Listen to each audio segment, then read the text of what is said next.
Livro Lázaro Redivivo. Do Espírito Irmão X. Capítulo 37. Aos Espiritistas. A importância da vulgarização do espiritismo evangélico destaca-se, sobremodo, em todos os campos da atividade comum. Não obstante o avanço científico dos tempos modernos, os cemitérios diariamente recebem vastíssimas contribuições, e na retaguarda dos sepulcros, enfileiram-se os lares vazios e os berços abandonados. Não somente a guerra devasta os jardins familiares. O gládio da morte visita os agrupamentos humanos, há muitos milênios, desde a tribo dominadora, que se sentia senhora da montanha e do rio mais próximos de sua taba. A tuberculose, por exemplo, devora milhares de existências por ano. A lepra e o câncer consomem vidas sem conta. E a velha ceifeira de corpos, exigente e renovadora das formas, detendo maravilhoso poder de ubiquidade, comparece nas cidades populosas e nos vilarejos anônimos e tanto espia os bairros de luxo, como os subúrbios infelizes, de onde a higiene se evadiu, em virtude das reiteradas invasões da miséria.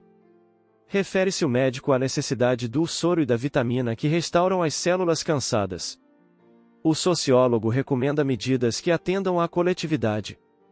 O economista pede o aproveitamento do solo e determina a consulta aos mercados internos e externos.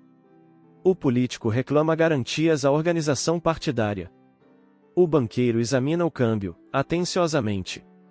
O geógrafo preocupa-se pela exatidão da estatística. O jurista abate-se pela aplicação das normas legais. O comerciante pede caminhos novos e empenha-se pela concorrência livre na oferta e na procura. O industrial requisita máquinas. Todavia, se os homens usam diariamente o cérebro e o coração, as mãos e os pés, no campo da atividade prática, a morte, igualmente, arrebata-os, todos os dias. No quadro das convenções respeitáveis, porém, não há notícia dos que se consagram aos interesses da criatura, nesse particular. Os especialistas em assuntos da espiritualidade, a rigor, seriam os sacerdotes, mas esses, incorporados às grandes plataformas ritualísticas e econômicas, enviam alguns amigos para o céu da ociosidade e mandam 99% dos defuntos para o inferno dos padecimentos sem fim. Semelhante disparate, contudo, não resolve o problema da dor. Os hospitais continuam cheios de enfermos de diagnóstico difícil, portadores de nervos relaxados pelo sofrimento, os templos prosseguem repletos de olhares ansiosos que interrogam com desespero, e ultrapassa a lotação dos manicomios, em vista do acréscimo de doentes mentais que perderam o último raio de esperança. Todos os dias, mães aflitas e noivas angustiadas procuram os cientistas, indagando sobre os que partiram, a caminho do mistério, contudo, respondem invariavelmente com o clássico a nada além. Consultados, em referência ao assunto, os filósofos dizem a quem sabe. E os sacerdotes, chamados a contas, informam que a ninguém voltou. É natural que o desalento asfixie as almas. Os expositores da ciência não se recordam da lei de renovação incessante e não atentam sequer para a humilde lagarta, que se converte em borboleta.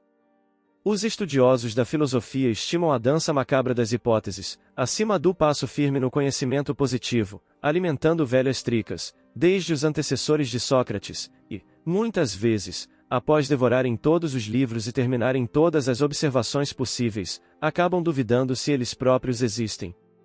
Os padres mecanizam as obrigações do culto externo e são estranhos a qualquer investigação transcendente, olvidando que Jesus regressou do túmulo para esclarecer os discípulos e confortá-los.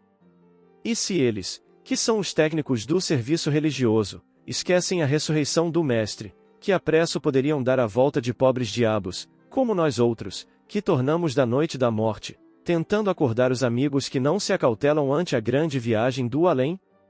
A indiferença, no entanto, jamais solucionou problemas do destino e do ser.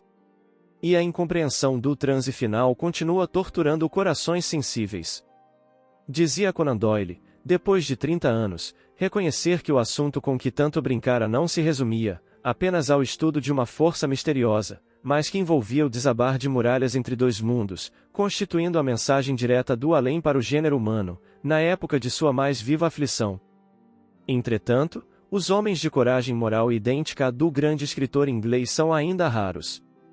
Muito difícil não encontrar alguém que não possua experiência individual na esfera da imortalidade da alma. Todavia, quase todos os chamados a testemunho cedem ao demônio do medo. Não querem perder os louros e considerações do dia que passa. É por isso que o esforço dos espiritistas sinceros é profundamente respeitável e sagrado. Felizmente para eles, não possuem altares exteriores, nem garantias materiais. Vencendo dificuldades e tropeços, sobranceiros à ironia do materialismo cômodo de nossa época, seguem, desassombrados, como servidores esparsos de uma vanguarda heroica, que a vulgaridade não vê e nem compreende. Chegam de todas as regiões, surgem de todos os campos sociais, atuam nas línguas mais diversas e levantam, devagarinho, o monumento da vida eterna, vencendo o derradeiro inimigo da humanidade. Sacerdotes da realização positiva, adoradores ativos do Mestre presente, o futuro dirá de vosso serviço generoso, que hoje se desenvolve na obscuridade e no silêncio. Há um comandante invisível que vos orienta na longa estrada a percorrer. É aquele que voltou triunfante da morte, há quase 2000 anos, diante do mundo assombrado em Jerusalém. Afirma um provérbio turco que existem 3 coisas de que os homens não conseguem escapar: o olhar de Deus, o grito da consciência e o golpe da morte.